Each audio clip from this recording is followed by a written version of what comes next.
Pemirsa, Anda masih menyaksikan iNews Siang dan buat konten di depan rumah korban kebakaran di Los Angeles, Amerika Serikat. Anggota DPR sekaligus konten kreator Uya Kuya diusir pemilik rumah.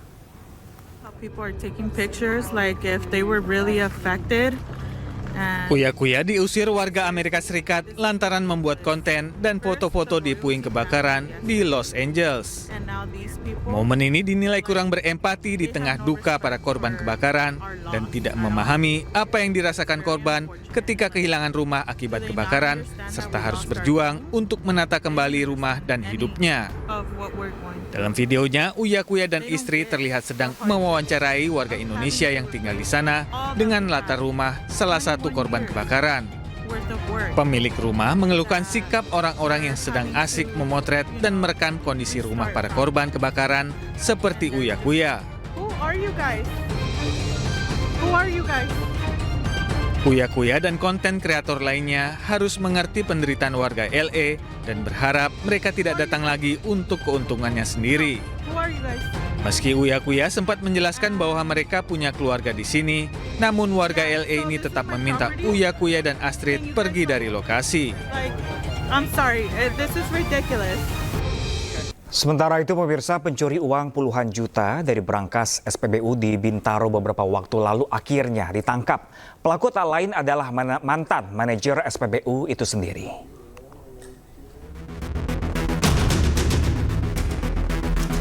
Rekaman CCTV memperlihatkan seorang pria dengan menggunakan atribut ojek daring menodongkan senjata api kepada korbannya.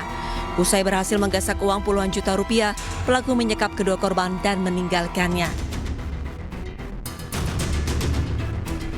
Aksi ini terjadi di sebuah SPBU di Bintaro, Tangerang Selatan, Banten, kemudian viral. Berdasarkan CCTV yang sudah beredar, polisi berhasil mengidentifikasi dan menangkap pelaku pencurian. Pelaku bernama Imam Akbar yang tak lain merupakan mantan manajer SPBU itu sendiri. Sementara senjata api yang digunakan adalah korek api. Berinisial IA, laki-laki berusia 34 tahun. Ini adalah pernah bekerja di tempat kejadian perkara ini, yaitu di SPBU Shell Bintaro. Periode tahun 2016 sampai dengan tahun 2021 sebagai shift manager karena terlilit pinjaman online atau memiliki hutang yang dipinjam melalui pinjaman online. Dari hasil pengakuan, pelaku mencuri karena terjerat hutang pinjaman online. Guna mempertanggungjawabkan perbuatannya, pelaku dijerat dengan pasal tindak pidana pencurian dengan pemberatan dengan ancaman hukuman 12 tahun penjara. Dari Tangerang Selatan, Banten, Nunung Purnomo, iNews melaporkan. Seorang anak penyandang disabilitas berusia 12 tahun di Kabupaten Solok, Sumatera Barat menjadi korban pemerkosaan hingga hamil 7 bulan. Ironisnya lagi, pelaku berjumlah 3 orang yang merupakan kerabatnya sendiri, yakni 2 paman dan kakak sepupunya.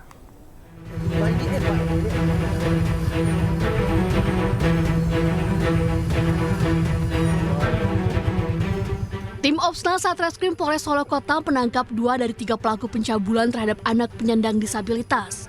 Kedua pelaku, yakni SAT berusia 20 tahun dan IK 19 tahun, ditangkap di rumahnya di kawasan Bukit Sundi, Kabupaten Solok. Mirisnya, kedua pelaku merupakan paman dan kakak sepupu korban. Kedua pelaku langsung dibawa ke Mapores Solok untuk menjalani proses hukum lebih lanjut. Sementara itu, salah satu pelaku yang merupakan paman korban melarikan diri dan menjadi DPO jajaran Polres Solok Kota. Ketiga orang pelaku tega mencabuli P, 12 tahun penyandang disabilitas yang saat ini tengah hamil 7 bulan. Korban masih di bawah umur dan berkebelakangan mental dan sampai melahirkan. Informasinya pelaku ini masih ada hubungan keluarga dengan korban. Bagaimana informasinya, Pak? Hubungan korban dengan terlapor yang 2 orang mama kandung, yang 1 orang kakak seibu dengan korban, dan yang 1 orang masih buron.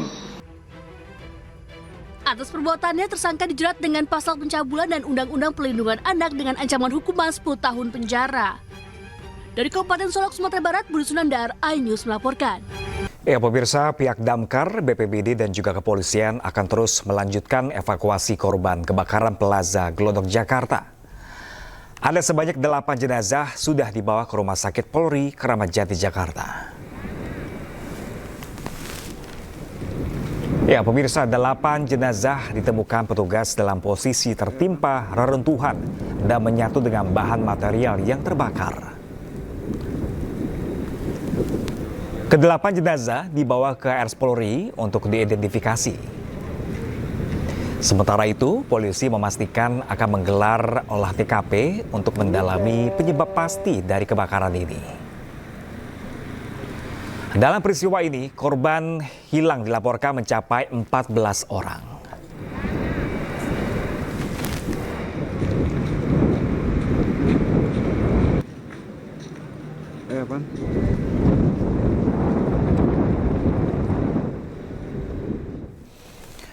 Lalu pemirsa, seperti apakah perkembangan terkini dari proses pencarian korban kebakaran Glodok Plaza? Siang ini sudah rekan kami Syahreza Zanski langsung dari Glodok Plaza Jakarta Barat dan juga rekan Galuh Pandu langsung dari Rumah Sakit Polri Kramat Jati Jakarta Timur. Kita terlebih dahulu ke lokasi pemirsa, ada Syahreza. Selamat siang Reza, sejauh ini total berapa orang yang masih diduga hilang akibat kebakaran pekan lalu? Ya, Pram dan juga pemirsa, jika berbicara mengenai sisa ataupun korban yang masih hilang, memang hingga saat ini terdata dari pihak BPBD ada 14 korban yang dinyatakan hilang dan kini sudah ada 7 kantong jenazah yang dilarikan ke Rumah Sakit Polri Kramat Jati. Namun, Pram dan juga pemirsa, 14 orang yang hilang ini bukan termasuk daripada 8 orang yang mengalami tewas, maksudnya mengingat masih proses identifikasi. Namun, Pram, saya ingin menjabarkan terlebih dahulu mengenai kondisi di TKP kebakaran Glodok Plaza. Hari ini sejatinya evakuasi akan dilanjutkan, namun kami masih menunggu konfirmasi jam berapanya nanti para petugas akan kembali masuk ke Glodok Plaza pada hari ini. Dan sekarang hari ini sudah ada ambulans dari Puskesmas Taman Sari dan juga ada beberapa mobil dari pihak Dinas Gul Karmat Provinsi DKI Jakarta, dan juga kami melihat ada beberapa personil BPBD yang hari ini sedang standby ataupun siaga untuk nantinya menerima laporan terkait diketemukannya jenazah di Glodok Plaza pada hari ini, mengingat sudah ada 8 kantong jenazah yang dilarikan ke Rumah Sakit Polri Kramat Jati dan sejatinya proses evakuasi akan diberlanjutkan. Pram dan juga pemirsa, seperti inilah tampak daripada di area luar Glodok Plaza ini. Di lantai dasar banyak sekali puing-puing bangunan yang berbahaya sekali. Garis polisi sudah membentang sejak hari Kamis kemarin dan memang ini tingkat destruktifnya sudah mulai berkurang, Pram dan juga pemirsa, mengingat sudah mulai dicicil untuk proses pembersihan dari pihak BPBD ataupun dari pihak pengelola Plaza Glodok pada hari ini, mengingat ada beberapa kendala, Pram dan juga pemirsa, untuk melakukan evakuasi ataupun pembersihan. Mengingat ini banyak sekali puing-puing bangunan ataupun material yang berat sekali yang menghalangi proses pencarian daripada evakuasi yang dilakukan oleh BPBD dan beberapa pihak gabungan seperti Dinas Gul Karmat hingga pihak kepolisian pada beberapa hari yang lalu. Namun dipastikan hari ini evakuasi akan berlanjut, dan dari keterangan yang kami terima oleh pihak pengelola Glodok Plaza tadi disebutkan bahwa proses pembersihan ini dilakukan juga oleh pihak Glodok Plaza, oleh pihak personil Glodok Plaza. Ada sebanyak 50 personil yang dipersiapkan oleh pihak Glodok Plaza untuk melakukan pembersihan. Dan hari ini fokusnya adalah pembersihan di lantai LGF dan juga GF dan lantai 1. Ini sebagai langkah awal untuk melakukan pembersihan di berbagai Glodok Plaza yang beberapa tenan juga mengalami terdampak terkait kebakaran pada hari ini. Tidak hanya tenan yang di dalam, namun tenan yang ada di luar ini harus ditutup rukonya dan aksesnya tidak bisa dijangkau oleh masyarakat untuk melakukan jual beli tentunya. Namun Pram dan juga pemirsa, bisa diinformasikan bahwasanya proses evakuasi masih berlanjut, namun belum ada pergerakan sama sekali dari pihak Dinas Gul Karmat ataupun dari pihak kepolisian dan juga BPBD seiring dengan koordinasi lebih lanjut apakah ada beberapa zona yang sudah dinyatakan aman untuk dilakukan evakuasi, mengingat sebelum evakuasi ini harus dilakukan pembersihan dulu di beberapa lantai, seperti di lantai 8 yang tingkat destruktifnya sangat begitu tinggi, Pram dan juga pemirsa, dan ditemukan ada 8 jenazah di sana, sehingga yang menjadi fokus daripada utama adalah lantai 8 untuk melakukan pembersihan hingga berlanjut ke evakuasi. Dan kondisinya begitu parah, Pram dan juga pemirsa, untuk lantai 9 ini mengalami runtuh ataupun ambruk, sehingga ini dampaknya ke lantai yang di bawahnya ataupun di lantai 8. Dan tentunya dari pihak beberapa personil fokus di lantai 8 untuk bisa menemukan berapa jenazah ataupun kantung jenazah yang bisa dilakukan dan nantinya akan diidentifikasi ke Rumah Sakit Polri Kramat Jati. Dan memang nahas sekali, Pram dan juga pemirsa, beberapa jenazah ditemukan hangus ataupun terbakar begitu, sehingga ini tidak begitu menyisakan beberapa bagian tubuh yang bisa mudah diidentifikasi oleh pihak tim Inafis Polda Metro Jaya, sehingga ini harus dilarikan lebih lanjut ke Rumah Sakit Polri Kramat Jati dan memakan waktu tentunya untuk bagi keluarga korban mengetahui kerabat mereka yang pada Rabu malam ataupun tempat terjadinya ataupun pasca terjadinya kebakaran ini harus dilaporkan oleh pihak terkait di sini. Namun bisa dipastikan evakuasi berlanjut pada hari ini. Pram, kembali ke Anda. Baik, Syahreza, langsung dari lokasi kebakaran. Pemirsa, kita beralih selanjutnya kita ke RS Polri Jakarta. Sudah rekan kami Galuh Pandu di sana. Selamat siang rekan Galuh. Kabarnya dari Reza ada 8 jenazah sudah dikirim ke RS Polri Kramat Jati. Seperti apakah proses identifikasi hingga siang ini? Bahwa Rumah Sakit Polri Kramat Jati telah menerima 8 kantung jenazah yang dievakuasi dari tempat kejadian perkara di Glodok Plaza, Jakarta Barat, dan proses identifikasi masih terus berjalan. Penerimaan kantung jenazah ini juga diterima secara berangsur, mulai pada hari Kamis ada 2 kantung jenazah, kemudian pada hari Jumat pagi ada 2, Jumat sore ada 2, dan terakhir pada Sabtu sore kemarin ada 1 kantung jenazah lagi yang berhasil dievakuasi yang berupa tubuh yang sudah tidak utuh lagi, yang hanya ditemukan berupa serpihan-serpihan, potongan daging, kulit, dan juga gigi. Proses identifikasi pun akan sepertinya berlangsung cukup lama, bisa memakan waktu 1 hingga 2 pekan, karena kondisi tubuh yang sudah tidak dapat dikenali secara visual, sehingga nanti pihak tim Puddokes RS Polri Jakarta Timur ini akan mengidentifikasi berdasarkan data yang diberikan oleh pihak keluarga, dan data tersebut akan dicocokkan dari data postmortem, yaitu data pada saat korban masih hidup. Maksud kami postmortem adalah korban pada saat ditemukan jenazah, kemudian data antemortem pada saat korban masih hidup akan dicocokkan yang bisa berupa sidik jari, DNA, kemudian juga perhiasan pakaian yang menempel pada tubuh korban. Namun jika tidak bisa dikenali secara visual, maka proses identifikasi ini akan dilakukan melalui sampel DNA, yang mana sampel ini juga diberikan oleh pihak keluarga korban yang memberikan laporan kepada pihak Rumah Sakit Polri Kramat Jati, yang mana hingga pada hari ini kami melaporkan belum ada keluarga lagi yang melaporkan korban atau menjadi korban dari peristiwa kebakaran di Glodok Plaza. Artinya ada 14 korban yang dilaporkan hilang, termasuk 8 jenazah diantara yang sudah ditemukan. Dan kami melihat bahwa data korban yang dilaporkan ini adalah mereka-mereka yang berusia rata-rata berusia 20 tahunan, dari usia 20 hingga 30 tahun, kemudian ada 1 korban berusia 38 tahun, 42 tahun, dan juga 56 tahun yang diduga mereka ada di lantai 8 Glodok Plaza yang merupakan pekerja dari diskotik Tiara, tempat terjadinya kebakaran, dan beberapa di antara lainnya adalah para pengunjung, sementara yang lainnya adalah pekerja. Dan sampai saat ini kami masih terus mencari tahu bagaimana perkembangan proses identifikasi dari 8 kantung jenazah yang dilakukan oleh Rumah Sakit Polri Kramat Jati. Kami coba menghubungi para kepala di bidang forensik di sini, namun masih belum mendapatkan jawaban. Namun kami akan terus mengabarkan informasi terbaru untuk Anda, Pram dan pemirsa, sementara itu yang dapat kami informasikan. Baik, Galuh Pandu melaporkan langsung dari RS Polri Kramat Jati, Jakarta. Dan sebelum tadi sudah rekan kami Syahreza Zanski langsung dari lokasi kebakaran di Glodok Plaza. Terima kasih. Kami masih menanti update terbaru dari Anda, teman-teman, dan selamat bertugas kembali. Ya, pemirsa, setelah melakukan pencarian selama 2 hari, akhirnya tim SAR Jakarta menemukan mobil yang ditumpangi Purnawirawan Jenderal yang tenggelam di laut kawasan Pelabuhan Marunda, Cilincing, Jakarta Utara. Mobil itu diangkat dan tidak ditemukan korban lain di dalamnya.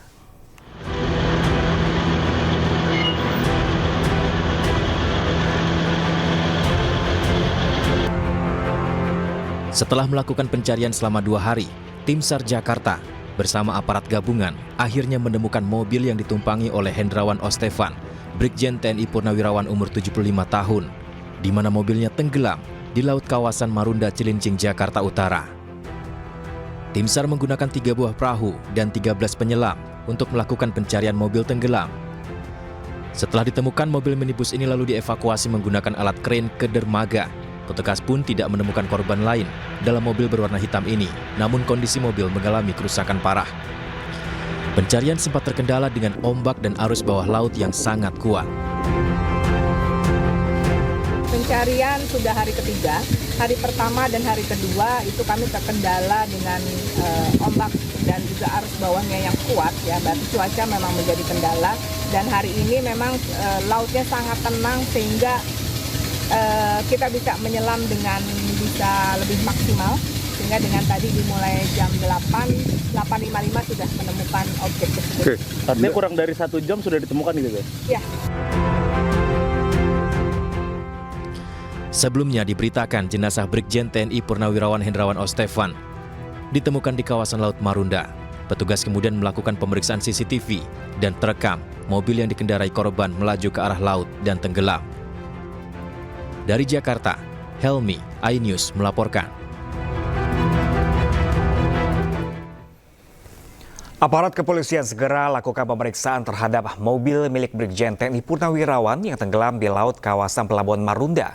Mobil ditemukan berjarak 5 meter dari titik jatuh dengan kedalaman 6 meter. Telah ditemukan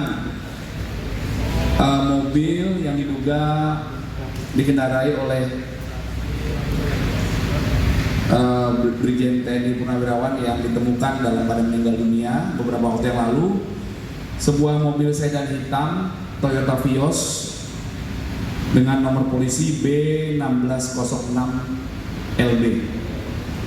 Ya, upaya pencarian oleh tim gabungan membuahkan hasil. Kami mengaturkan rasa syukur, ya. Selanjutnya, mobil ini akan dilakukan pemeriksaan secara laboratoris, dilakukan olah TKP, dilakukan penelitian pendalaman oleh Puslapor Polri. Ya, tadi tim gabungan yang menemukan adalah dari Basarnas, didukung dan di backup oleh rekan-rekan dari Direktorat Polair Polda Metro Jaya serta Polres. Ditemukan tidak jauh dari sekitar lokasi penemuan jenazah di kawasan yang sama di Marunda, di KCN, ya, di Kecamatan Cilincing.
Nggak tepat kalau disegel, tapi oke lah kita hargai, ya. Kenapa masih dihargai? Karena yang benar itu adalah dia dirubuhin.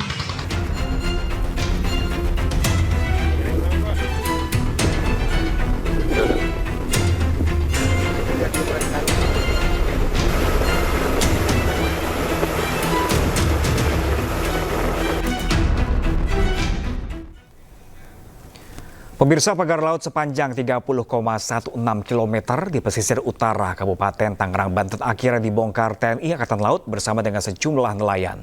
Pembongkaran dilakukan bertahap dan diperkirakan selesai dalam waktu 10 hari.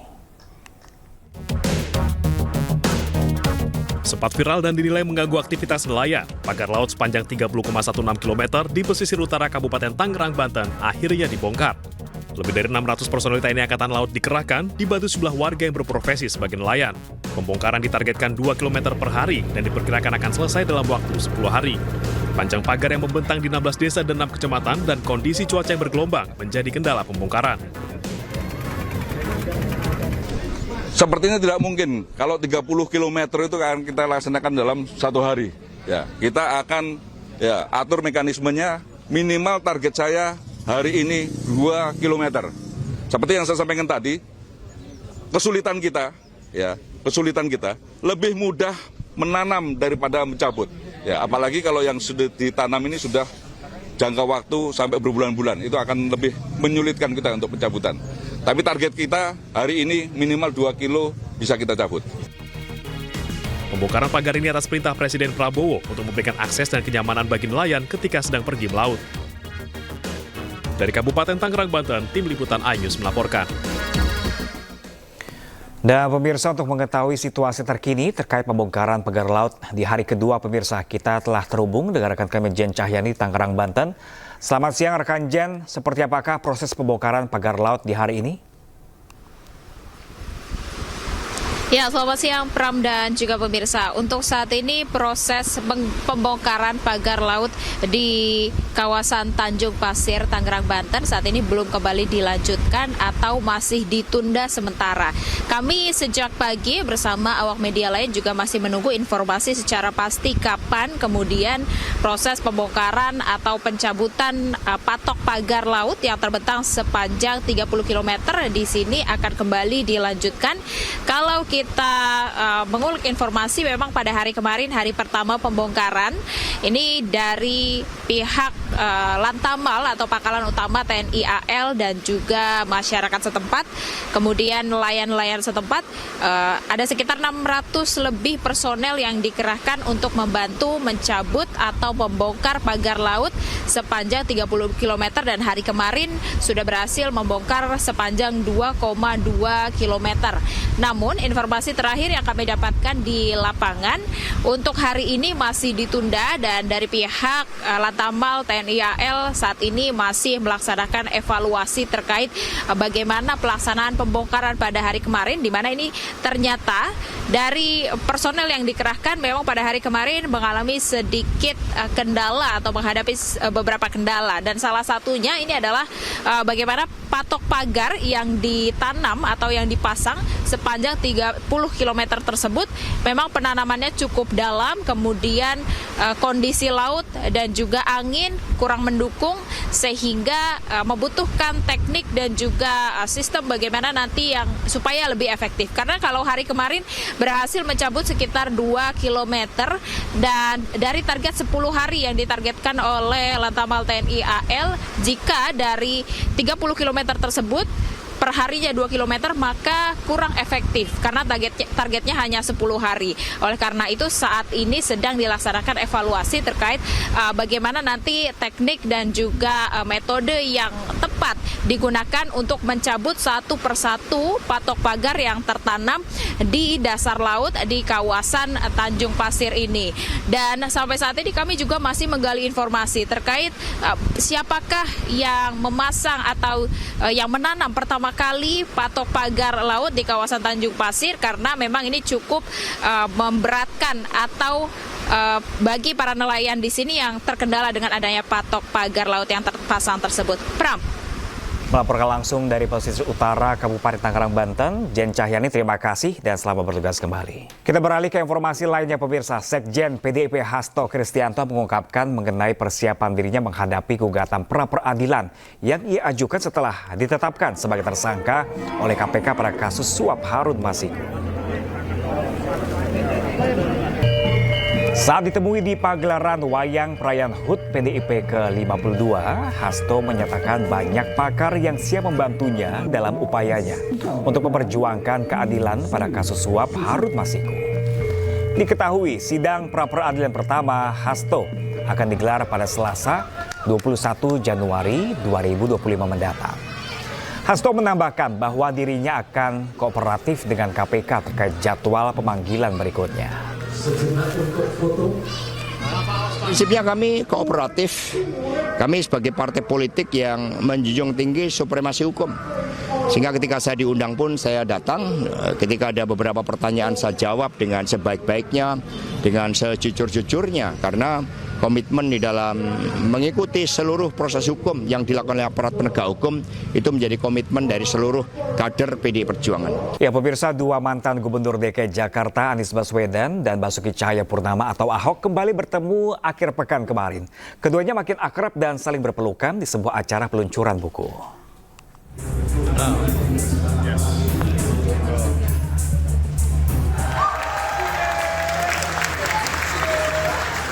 Dua mantan Gubernur Jakarta Basuki Cahayapurnama dan Anies Baswedan kembali bertemu dalam event peluncuran buku akhir pekan kemarin.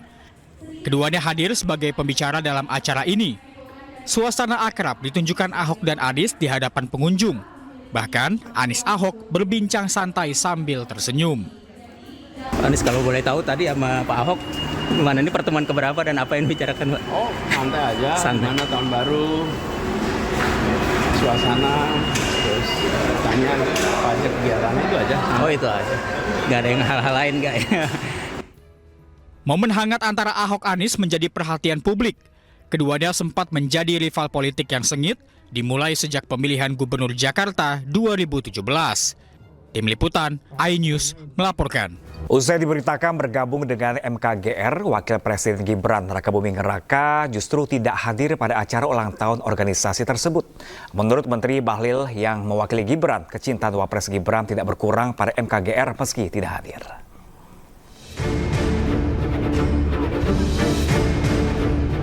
Wakil Presiden RI Gibran Rakabuming Raka batal hadir dalam puncak perayaan ulang tahun ke-65 Musyawarah Kekeluargaan Gotong Royong atau MKGR. Sebelumnya Gibran berencana hadir dalam perayaan ulang tahun Ormas pendiri Partai Golkar ini. Kehadiran Wapres Gibran diwakili Ketua Umum Partai Golkar Bahlil Lahadalia. Bahlil mengatakan meski batal hadir, kecintaan Gibran pada MKGR tidak berkurang. Jadi MKGR mencintai presiden, mencintai wakil presiden, begitupun sebaliknya. Presiden dan wakil presiden semakin cinta sama MKGR. Buktinya tadi kan ada video taping dari Pak Presiden dan Mas Wapres juga, saya pikir senafas dengan apa yang dilakukan oleh Bapak Presiden dalam konteks memperkokoh kekompakan bangsa kita ya. Sebelumnya berhembus kabar Wakil Presiden Gibran Rakabuming Raka dan Presiden ke-7 RI Joko Widodo segera bergabung dengan Partai Golkar melalui organisasi sayap Partai MKGR. Namun hingga kini belum ada pernyataan resmi dari kedua tokoh tersebut. Tim Liputan, iNews melaporkan. Pemirsa, bencana tanah longsor yang terjadi di Kecamatan Panggarangan dan Bayah, Lebak, Banten menyebabkan 5 rumah warga ambruk. Detik-detik ambruknya rumah terekam kamera ponsel warga.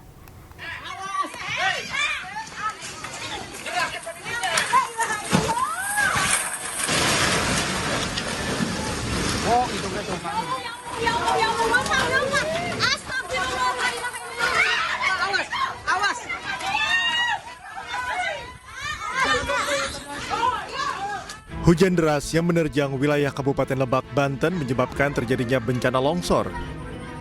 Longsor terparah terjadi di Kecamatan Panggarangan dan Kecamatan Bayah, Lebak, Banten.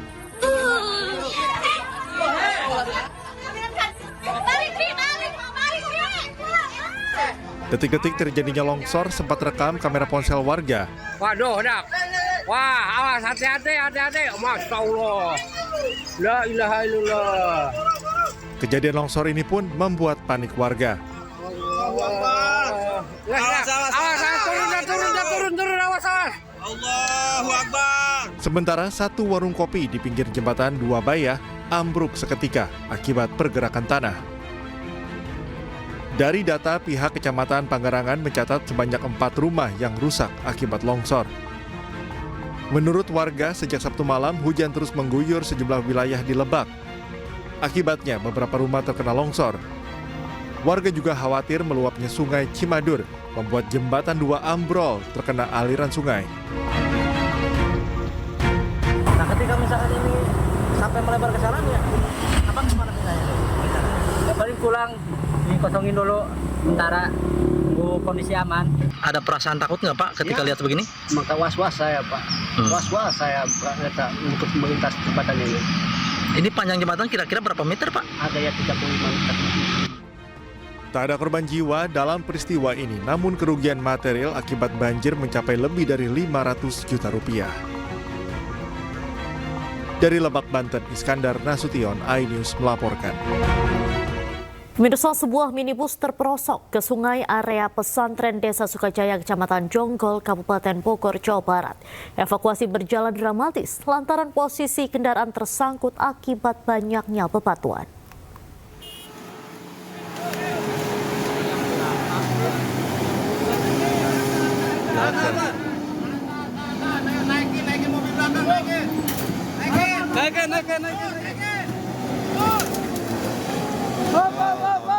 Petugas unit Gakum Satlantas Polres Bogor beserta tim Rescue Damkar Kabupaten Bogor berupaya mengevakuasi sebuah minibus yang terperosok ke sungai setinggi 3 meter di area Pondok Pesantren Desa Sukajaya, Kecamatan Jonggol, Kabupaten Bogor, Jawa Barat.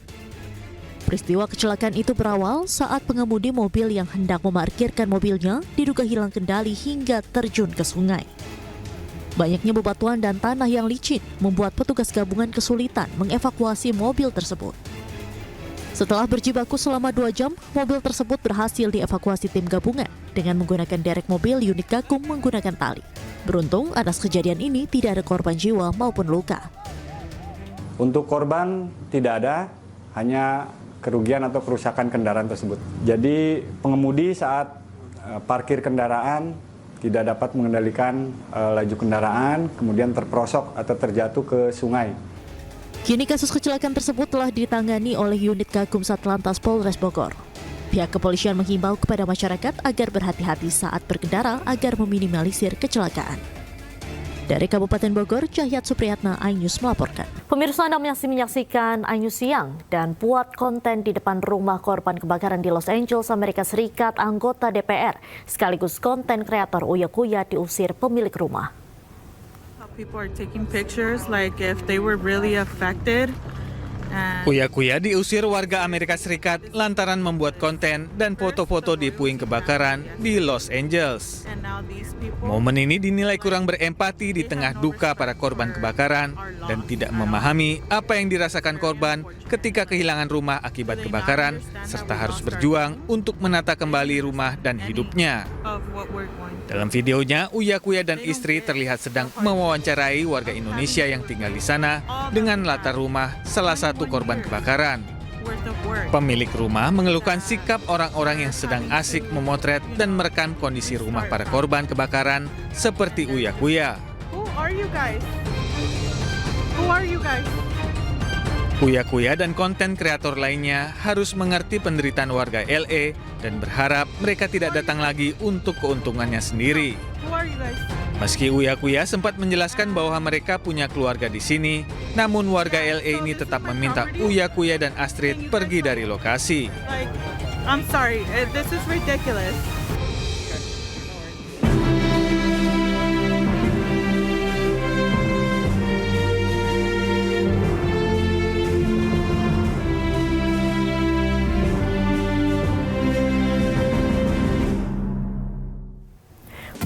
Coba fitur dengarkan berita di News Plus aplikasi RCTI Plus. Pemirsa, cuaca dingin ekstrim dan angin kencang memaksa pelantikan Presiden Amerika Serikat Donald Trump dan wakilnya J.D. Vance digelar di dalam gedung Capitol Hill.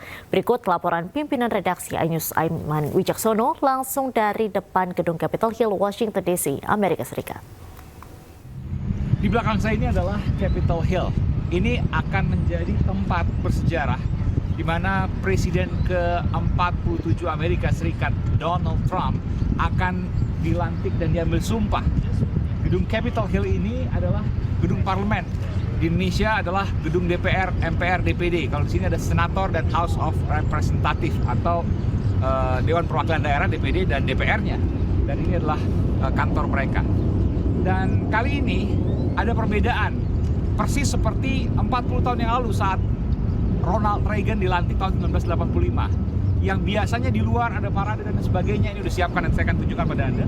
Tapi kali ini dilantik di dalam karena ada hembusan angin Arktik dari kutub utara. Saya akan menunjukkan efek dari hembusan angin Arktik yang sangat dingin karena minus 13 derajat di Washington DC Amerika Serikat ini dan membuat pelantikan Presiden Amerika Serikat Donald Trump dan J.D. Vance harus berubah dari outdoor ke indoor, dari luar ke dalam. Ini buktinya.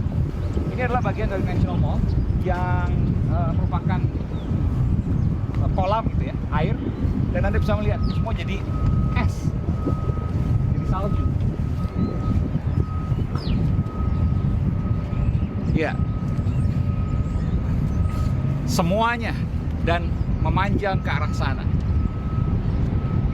Nanti ada beberapa rangkaian dari pelantikan Presiden Trump, mulai dari pukul 12 siang waktu Washington DC pada tanggal 20 Januari 2025, dari sekitar pukul 9 pagi sampai puncaknya pada 12 siang, itu adalah pengambilan sumpah, lalu lanjutkan dengan parade dan seterusnya sampai malam ada inauguration ball atau pesta dansa yang merupakan tradisi dari pelantikan Presiden Amerika Serikat.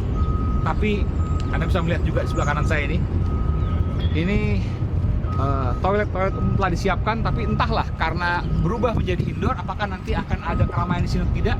Informasi yang terakhir saya dapatkan, para pendukung Trump tetap akan datang, namun sebagian juga membatalkan. Tapi mungkin nanti tetap akan ada kerumunan meskipun tidak terlalu banyak. Dan memang cukup dingin suhunya di sini. Hari ini saja, ini saya minus 2 sampai minus 5 derajat. Malam bisa minus 10 derajat. Dan nanti pada saat pelantikan, itu bisa minus 13 derajat Celcius.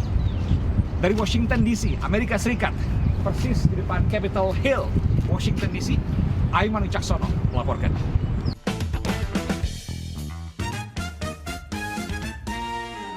Pemirsa, Federasi Futsal Indonesia untuk pertama kalinya akan menggelar turnamen futsal bertajuk Indonesian Futsal Four Nation World Series pada akhir Januari mendatang di Jakarta International Velodrome.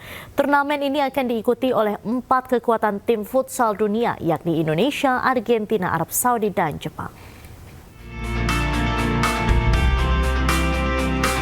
Timnas Futsal Indonesia sebagai juara ASEAN Futsal Championship 2024 akan menghadapi 3 kekuatan futsal dunia, yakni Argentina, Arab Saudi, dan Jepang dalam turnamen Futsal Four Nation World yang akan digelar pada 30 Januari hingga 2 Februari 2025 di Jakarta International Velodrome, Jakarta Timur. Turnamen yang digelar di sela-sela FIFA Matchday ini merupakan bagian dari rencana jangka panjang Federasi Futsal Indonesia atau FFI dalam rangka membangun fondasi futsal yang kuat di Indonesia. Kami sebagai federasi targetnya tidak muluk-muluk. Saya pesan kepada Coach Hector, kepada pelatih timnas futsal agar berikan yang terbaik.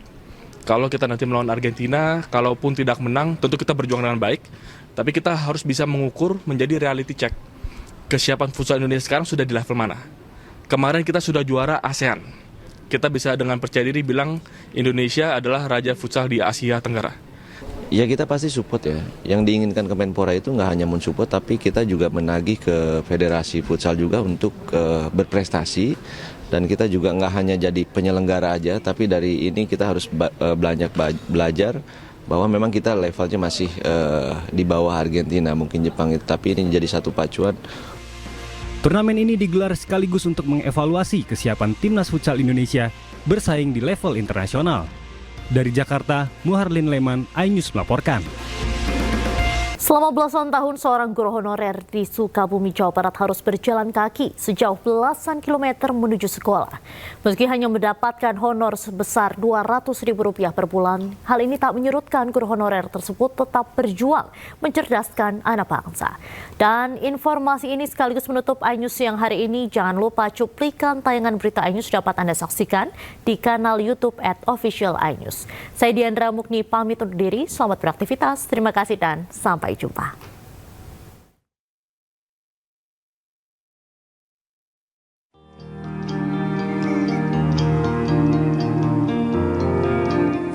Seperti inilah keseharian Empan Supandi sebelum berangkat mengajar ke sekolah. Di usianya ke-51 tahun, setiap hari harus berangkat lebih pagi berjalan kaki sejauh 12 km ke sekolah dengan lama perjalanan mencapai 3 jam. Bukan hal mudah, Empan juga harus melalui jalan berbatu dan licin jika hujan turun. Sejak 14 tahun, ayah 2 anak ini juga hanya mendapatkan gaji Rp200.000 per bulannya. Jumlah yang tentunya jauh dari kata cukup untuk memenuhi kehidupan keluarga. Debat sedang, kalau kepingin suami kan kalau hanya punya uang sekian, biar buat anak aja. Ya benar, kami sampai ke sekolah jam berapa itu kami siap mengajar. Mau jam berangkat mau 4:30 kadang-kadang, mau jam 5. Karena kewajiban saya adalah memberikan ilmu kepada anak. Di rumah jam 5 subuh. Subuh. Sampai jam 10. Di mata para pendidik lainnya, Empan merupakan sosok guru yang menginspirasi. Bahkan pernah mendapatkan penghargaan sebagai guru teladan sekecamatan Jampang Tengah. Beliau itu kesehariannya alhamdulillah sosok seorang guru yang gigih, tanggung jawab dan penuh bertanggung jawab kepada anak-anak didiknya ya. Tiap hari beliau itu jarak antara rumah dan sekolah itu sangat jauh, kurang lebih 12 kilo. Nah, apapun kondisinya, mau hujan ataupun apa, dia selalu hadir dan tepat waktu. Berbagai upaya telah dilakukan pihak sekolah untuk memperjuangkan kesejahteraan guru honorer. Pihak sekolah berharap ada bantuan pemerintah untuk memperjuangkan hak guru termasuk Empan Supandi. Dari Sukabumi, Jawa Barat, Budi Setiawan, iNews melaporkan.